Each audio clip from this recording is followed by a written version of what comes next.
निहारिका ने जवाब दिया, कोई नहीं है नवाब साहब, ये पार्ट 1 में यहां तक लाइन थी, अब आगे ये आप पार्ट 2 देख रहे हैं। तन्नू चाय की चुस्की तो ले ही रहा था, साथ ही निहारिका की कमर को देख रहा था। उस गदराए हुस्न की मल्लिका की कमर बिल्कुल चिकनी नजर आ रही थी। वो उसे हसरत भरी निगाहों से देख रहा था और उसके मन में उसे छू लेने का विचार आ रहा था। इतने में कमरे में शहनाज आ जाती है और तन्नू की तरफ देखकर कहती है, क्या हुआ नवाब साहब, क्या खिचड़ी पक रही है दिमाग में? तन्नू ने मुस्कुराते हुए उसकी ओर देखा और कहा, कुछ नहीं, बस यूं ही चाय की चुस्की ले रहा हूं। तुम्हें भी पीनी हो तो बनवाऊं? तन्नू ने अपनी नजर चुराते हुए कहा, रहने दीजिए, मैं खुद ही बना लूंगी। शहनाज ने तन्नू की ओर देखते हुए कहा। इतने में तन्नू ने उससे पूछा, अच्छा शहनाज, क्या कल तुम मेरे साथ तहखाने में चलोगी? ना बाबा ना, क्या मुझे पागल कुत्ते ने काटा है? शहनाज ने बोला, तुम भी क्या बच्चों जैसी बातें करती हो? आज के जमाने में तुम भूत प्रेत जैसी बातें करती हो। तन्नू ने निडरता दिखाते हुए कहा, मैं आपके साथ चलने को तैयार हूं। निहारिका ने कहा, बहुत अच्छा, हम तीनों कल ही तहखाने में चलेंगे इस बात का पता लगाने की। आखिर उस तहखाने में ऐसी क्या चीज छुपी हुई जिससे घर के बाकी नौकर इतना डरे हुए हैं? तन्नू ने उन दोनों नौजवान लड़कियों से कहा जिनके चेहरे पर गंभीरता के साथ डर साफ झलक रहा था। रात काफी हो चली थी। खाने की टेबल पर एक दूसरे को गुड नाइट कहने के बाद शहनाज और तन्नू अपने अपने कमरों में सोने चले गए।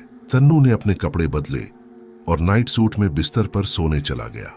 कुछ देर बाद तन्नू की नींद खुली। उसने अपनी घड़ी में देखा तो 3 बजे हुए थे। उसे जोर से प्यास लगी थी, लेकिन बगल में रखे जग में पानी खत्म हो गया था। उसने अपने मन में सोचा, बड़ी अजीब बात है, अभी तो पानी भर के रखा गया था, सोने से पहले एक बार भी नहीं पिया, तो फिर ये पानी कैसे खत्म हो गया?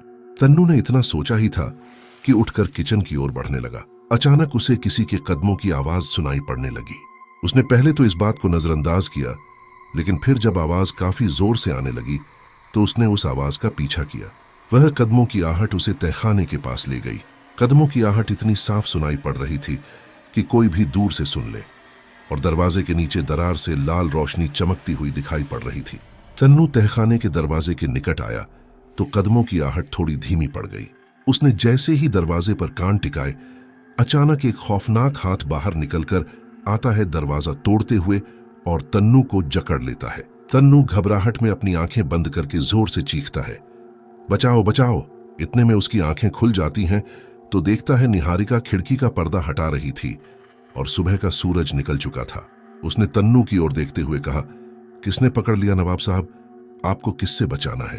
तन्नू ने बात को बदलते हुए कहा, जिसे पकड़ना है वो तो कभी पकड़ती नहीं है, जिसे नहीं पकड़ना होता है वो सपनों में भी पकड़ लेता है।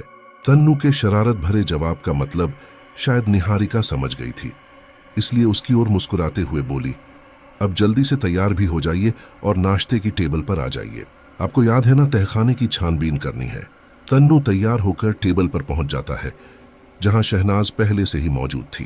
तन्नू ने शहनाज को गुड मॉर्निंग कहा और वापसी में शहनाज ने भी उत्तर दिया। नाश्ता खत्म होते ही तीनों पहले तन्नू की अम्मी को देखने गए। उनकी हालत में सुधार तो था, लेकिन वह किसी से बातचीत नहीं करती थीं। निहारिका और शहनाज ने उन्हें दवाइयां देकर आराम से बिस्तर पर लेटा दिया। उनकी दवाइयां ऐसी थीं कि किसी भी इंसान को कुछ देर में सुला देती।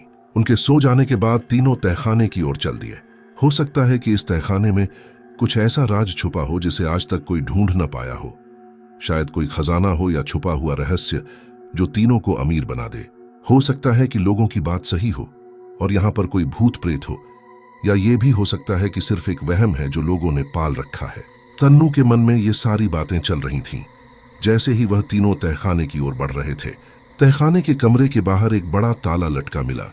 तन्नू ने आसपास नजर डाली तो देखा कोई ज्यादा काम आने वाली चीज नहीं मिली, बस एक लोहे की खंती रखी हुई थी। उसने उस खंती को